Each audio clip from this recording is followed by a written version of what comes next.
Ladies and gentlemen, Prime Minister Modi has warned against the misuse of artificial intelligence to create a deepfakes that can create chaos in the society.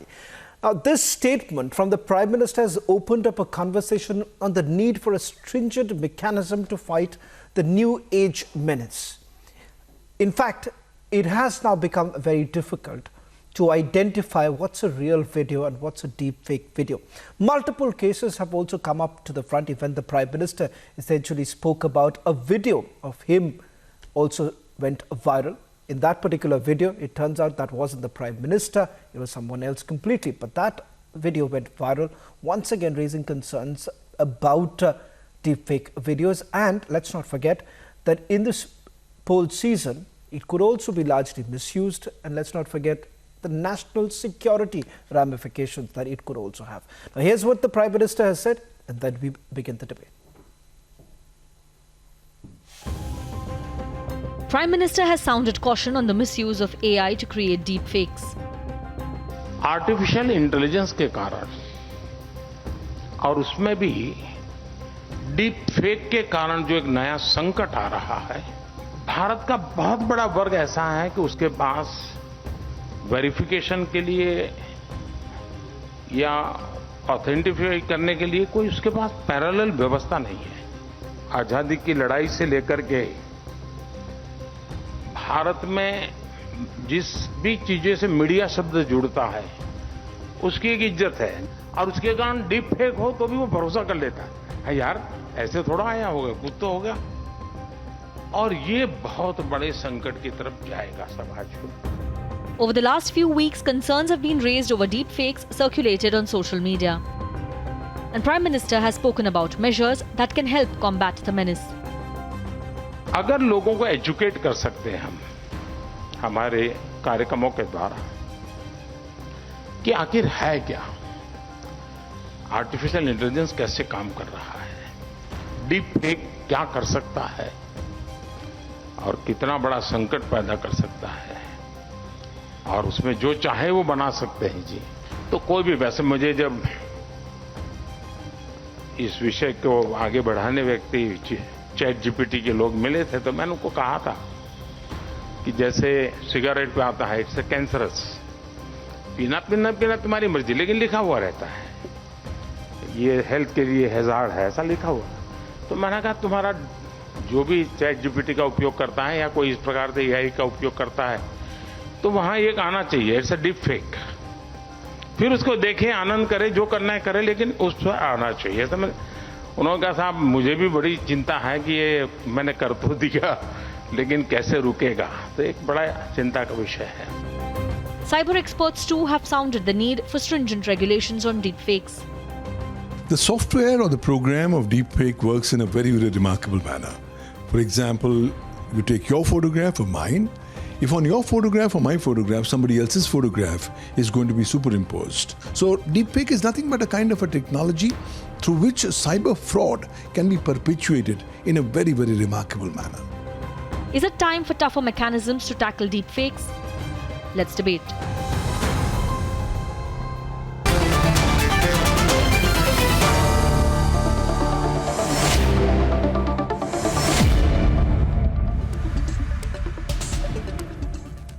Well, in the midst of a poll season, can this also be misused? In fact, remember, in the presidential elections that were also taking places, we've seen this happening in a country like Argentina, which is largely using artificial intelligence as far as the poll season is concerned.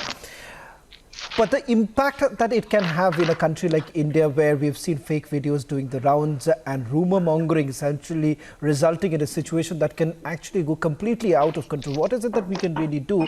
And what can big tech companies really do in this matter? Because we've seen often in issues like this, ladies and gentlemen, the big tech companies do wash off their hands. Joining us on the debate tonight from the Bharatiya Janata Party, it's Shazia Ilmi. Kanishk Gaur continues with us. Karthik Sharma is an artificial intelligence expert. And Nikhil Jain also joins us. First, let's get the expert view on this entire matter. If I can take this with you, Karthik, I was actually going through a research paper coming in from the United Kingdom where they largely spoke about one video. In fact, this was a video that was created of the Islamic State terrorist Abu Muhammad al-Adnani. And it turned out that the national security ramification that it can actually have, be it in the Russia-Ukraine war, we've seen a deepfake video of Ukrainian President Vladimir Zelensky too. It can actually run amok. And this is something not new. Well, the Prime Minister spoke about it. Now it's becoming a matter of debate. But the reality is that this has existed. We will let this happen. And perhaps in terms of legal avenues, we haven't really spoken much about it.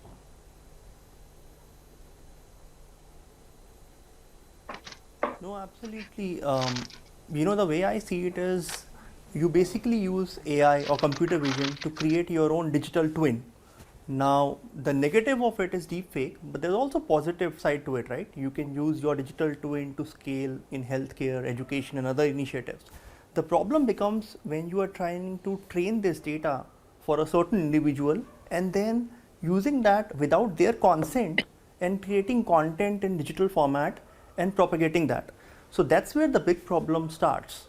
And I think from a regulatory perspective, there's very limited you could do because this technology is not controlled per se by one company.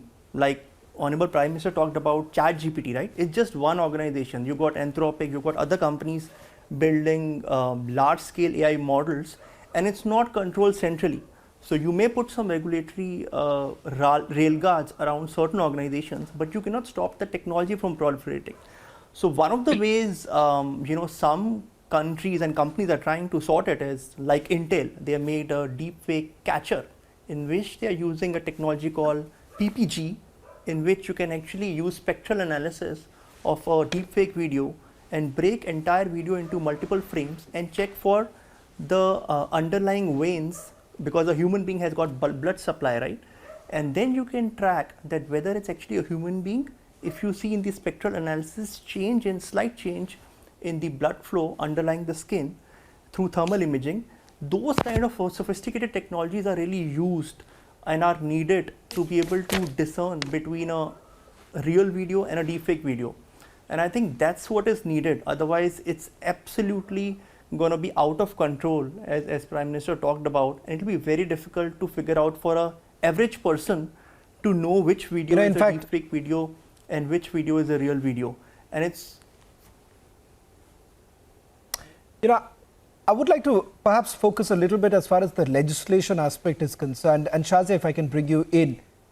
If you really look at the IT Act, or for that matter, the right to privacy, all that perhaps has some avenues for a consumer or for a complainant in this particular case. But the fact of the matter is that it isn't really enough. And the danger today, I would say it goes way beyond just a celebrity issue. The danger today, at least in the times that we live, it can actually have a massive national security impact. Let's not forget China and China's psyops have been extremely advanced. And deepfake can actually have a major national security. Do you believe that we are lagging behind when it comes to the proper need for legislation on this entire matter? First and foremost, I would like to say that Prime Minister was absolutely right in flagging this issue. This leads to a lot of other, matters of concern. And I'm so glad that there is already an advisory in place. To say that that advisory is enough, I would not go so far because a lot more needs to be done. But the advisory is very clear. And social media intermediaries have to ensure that due diligence is done, and all of such videos are removed within 36 hours. And if they don't, then they can face criminal charges. But the fact is, like earlier we believed in seeing is believing. We were dealing with the issues of, rumor mongering done in different ways. Now we're looking at not just celebrities and having their privacy blown to smithereens by such deepfake videos, but more than that. So I think there has to be, like the Prime Minister said today, to complete set awareness, and education as to what this means.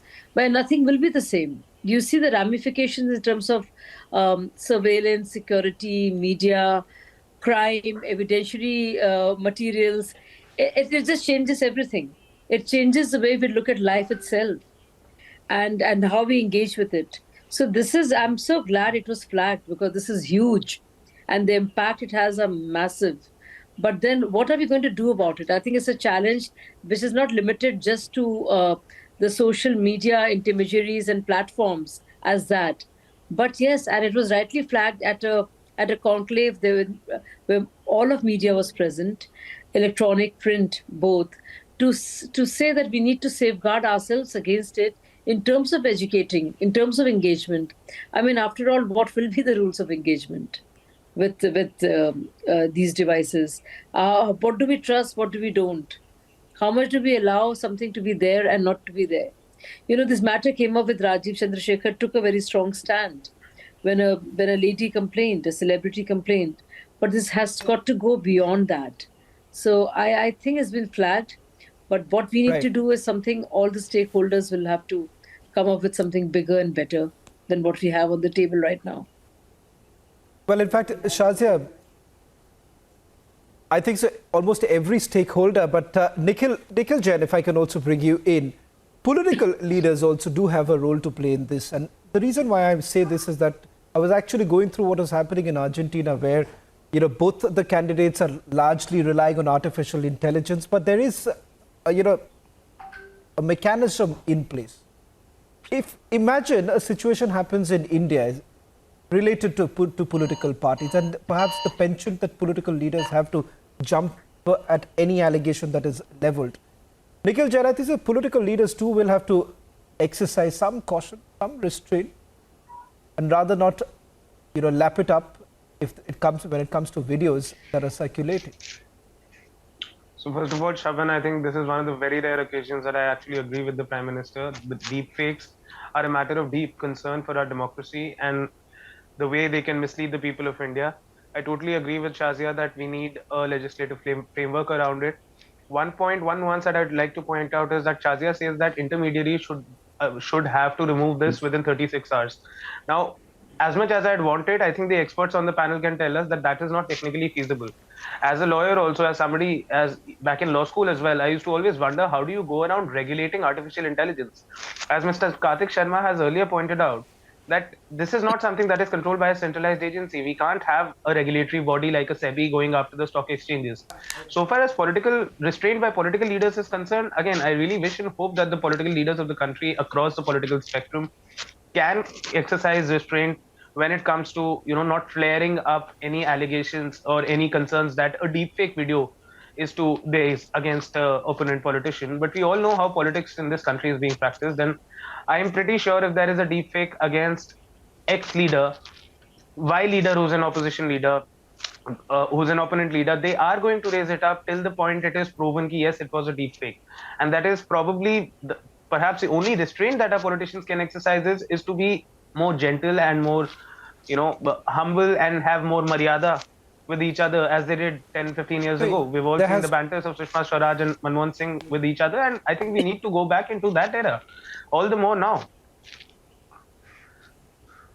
No, Nikhil, I don't agree with you Well, entirely. in fact, it brings back when there is to the talk same question. about it to make mandatory and put the responsibility on the social media platforms to take down the deepfake content.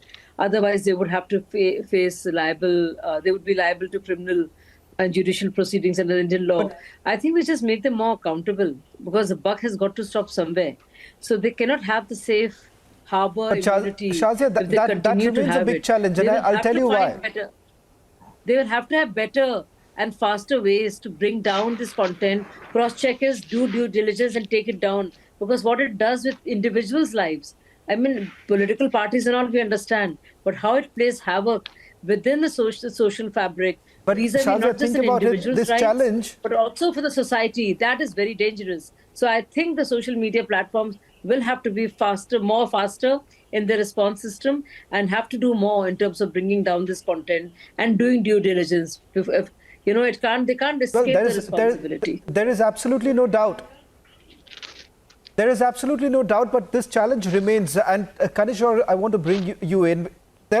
If you really look at the role that big tech companies have played on various matters, for instance, LinkedIn in 2021 saw a data leak on a dark web forum. The same year, LinkedIn said witnessed about data of about 700 million users posted on dark web forums, which impacted more than 90% of its user base. LinkedIn thereafter said that no sensitive or personal data was leaked and termed it as a breach of service. The reason why I highlighted this is, Karishkor, is that most of the big tech firms, when it comes to issues like this, they seem to wash off their hands.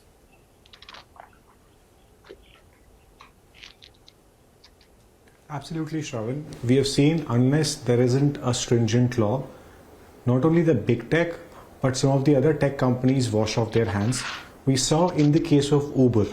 Uber was hit by a data breach and the database of their customer was on dark web.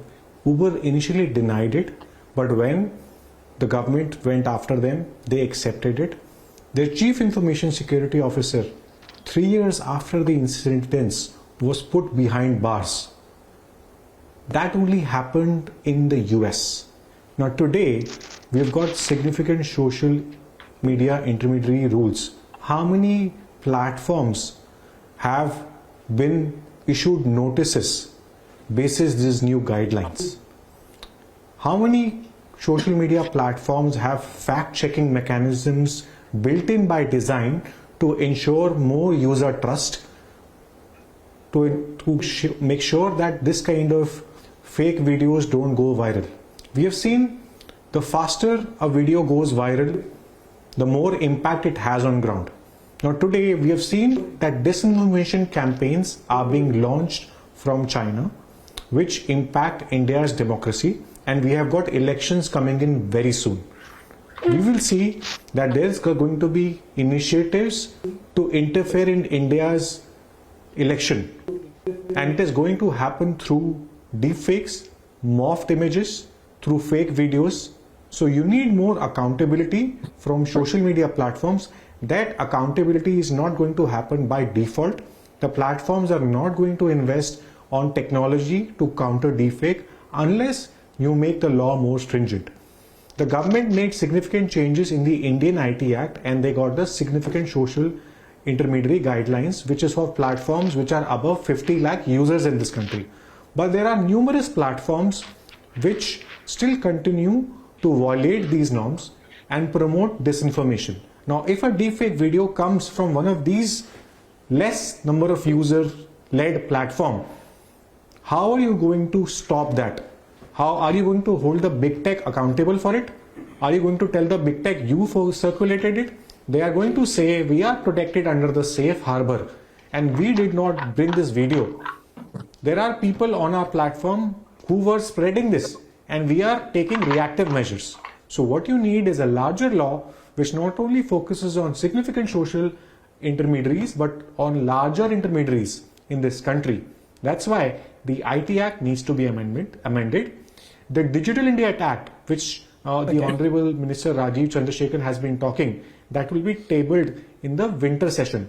But by that time it will be too close for the election for that law to be implemented. So what you need right now is specific amendments which can take into consideration the AI implications which can impact the process of election in this country. And it is not only going to impact the celebrities, the politicians, it is going to impact the masses. It is going to impact you and me when we are I just want to add to that. The videos on the internet. It can impact our safety and security. Just give me a minute. Just give me a minute. I'll bring you in. Add to that 10 seconds. Just give me a minute. I'll bring you in. I just want a quick. Just 1 minute. I just want to get a quick comment also from Karthik. Karthik, because Karthik is an expert. Just one comment and then you can sum it up. Karthik, you've already heard what Kanishka is saying, and largely that's the concern, that you do need a legislation which is going to be far more encompassing. What is it that you would like to say? And perhaps, Shazia, you can respond in terms of the assurance coming in from the government. Karthik, a quick word, 30 seconds to you and then final to Shazia. Right. So, I think let's be a bit realistic in terms of the quantum of this problem. I want to address to Shazia as well. So, as of now, 1.8 billion images and videos are uploaded every day on different social media platforms. and you've got give or take 40-50,000 people across social media companies who do content moderation, filtration, and then they are also using AI. So it's like AI who's gonna monitor AI-led deepfakes. So there's not gonna be enough people who can handle and moderate it. It's impossible problem to solve at scale. We have seen this during the antitrust allegations in US as well for all the FANG companies. So it's a very difficult problem to solve. It's like a Rubik's Cube. So AI will keep improving. So deepfakes are improving every day, and the subtle cues which AI used to monitor them and take them off is also becoming more and more hard. So I think when we look at legislation, we have to also understand the technicality of the problem. It's a malware. It's a malware kind of a situation. Without really understanding the nitty-gritties. Shazia, the challenge here is that it's a malware problem. So you can't. It's a detect, evade. Yeah. Correct. Shazia, just a quick response from you. It's that detect, evade that's going to happen in a situation like this. So is the government really prepared? So, I mean, the rules that have already been notified in April in the IT Act are very clear. And my thing is that I understand it's going to get more sophisticated, more refined, more difficult to detect, and therefore more difficult to mitigate and prevent. But that's why I say we have to bring in and be tough on the intermediaries, because their posting of the data happens there, and they would have to invest much more than they do. Right.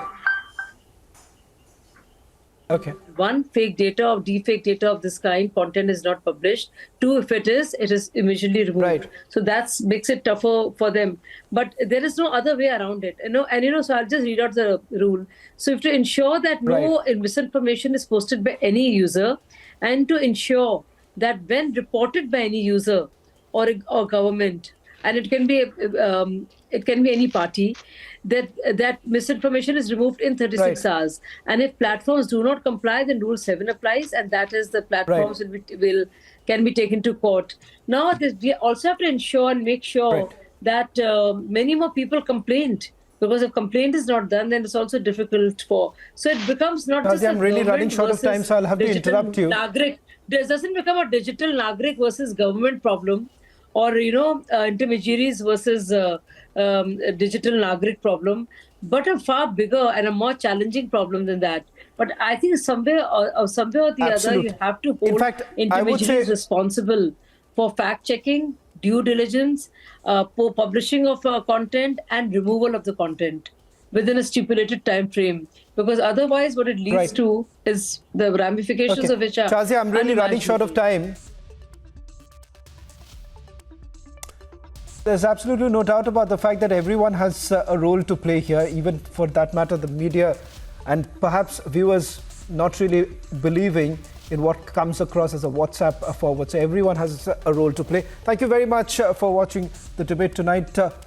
Editor-in-Chief Arnab Goswami will be back on Monday.